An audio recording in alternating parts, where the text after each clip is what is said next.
दिनों ट्रंप को खुश करने के लिए उनके करीबियों में भारत के खिलाफ बयान देने की होड़ लगी है।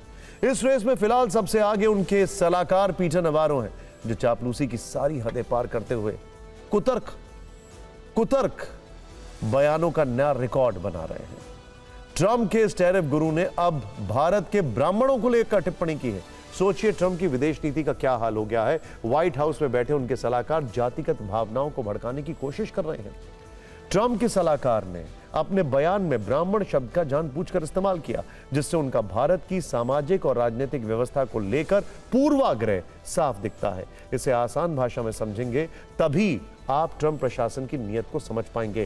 दरअसल ट्रंप भारत को टैरिफ के डर से झुकाना चाहते हैं, लेकिन कोई कूटनीतिक दबाव काम नहीं आया है। इसके बाद ट्रंप प्रशासन ने ब्लेम गेम शुरू कर दिया है। यूक्रेन युद्ध के लिए भारत को जिम्मेदार बता दिया है। पीटर नवारो ने तो यूक्रेन युद्ध को मोदी वॉर तक कह दिया है, लेकिन अमेरिका को इस सब से कुछ हासिल नहीं हुआ। अब ट्रंप प्रशासन ने ब्राह्मण वाला दांव चलाया ताकि भारत की सामाजिक व्यवस्था पर चोट की जाए, जिससे सरकार पर दबाव बढ़े और अमेरिका अपनी शर्तें मनवाने में कामयाब हो।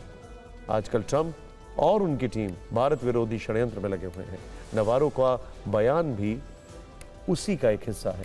उन्होंने कहा कि भारत का रूस से तेल खरीदना गलत है। इससे रूसी युद्ध मशीन को ईंधन मिल रहा है। यूक्रेन में बेगुनाह लोग मारे जा रहे हैं। यह फैक्ट पूरा गलत है। खैर, आगे नवारो कहते हैं कि वैसे भी तेल के व्यापार से भारत के ब्राह्मण ही मुनाफा कमा रहे हैं, जिस पर हमें तुरंत रोक लगाने की जरूरत है। आप पीटर नवारो के पूरे बयान को सुनिए और सोचिए कि इनकी भाषा और इनके विचार में भारत विरोध की मात्रा कितनी ज्यादा है। इस तरह की बेबुनियाद बयान अमेरिका को नहीं देना चाहिए।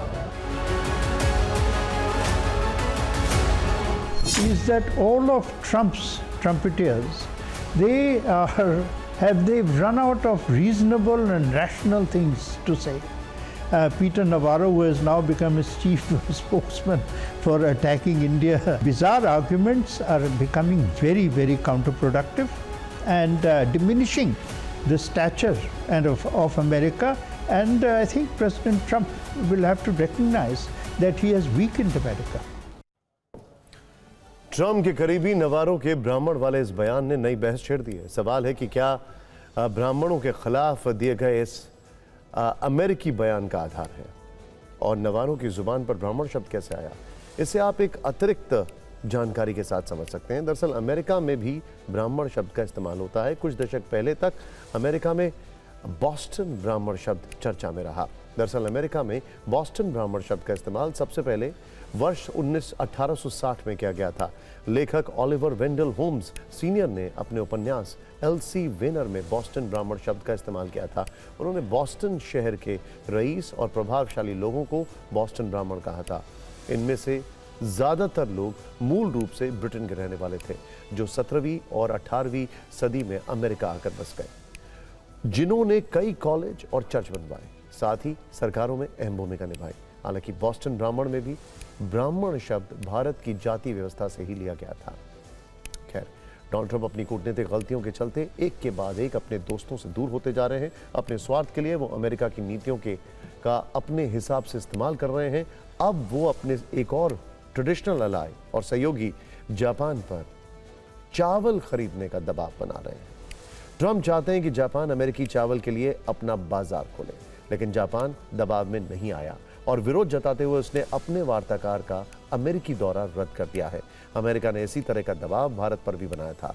अमेरिका चाहता था कि भारत उनकी मांसाहारी गायों का दूध खरीदे, साथ ही उनके किसानों के लिए भारत अपना मार्केट ओपन करे, लेकिन भारत ने इससे साफ इनकार कर दिया था।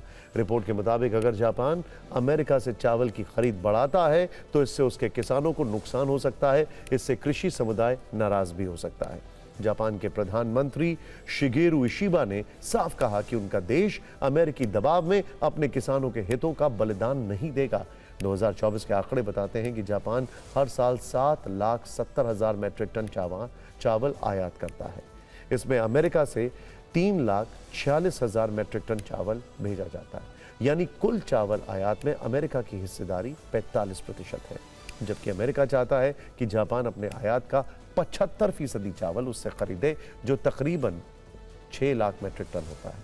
2024 में जापान में चावल का उत्पादन 6.79 मिलियन टन हुआ था। जबकि ज़रूरत 7.11 मिलियन टन की थी। जापान में खान पान के अलावा वहाँ की संस्कृति और परंपरा में भी चावल का काफ़ी महत्व है। जापान में कृषि कार्य को सम्मान और गौरव की बात मानी जाती है। आप इस बात का अंदाज़ा ऐसे भी लगा सकते हैं कि इसी साल मई में जापान के कृषि मंत्री ने जब चावल को लेकर विवादास्पद बयान दिया तो उन्हें अपना पद तक छोड़ना पड़ा।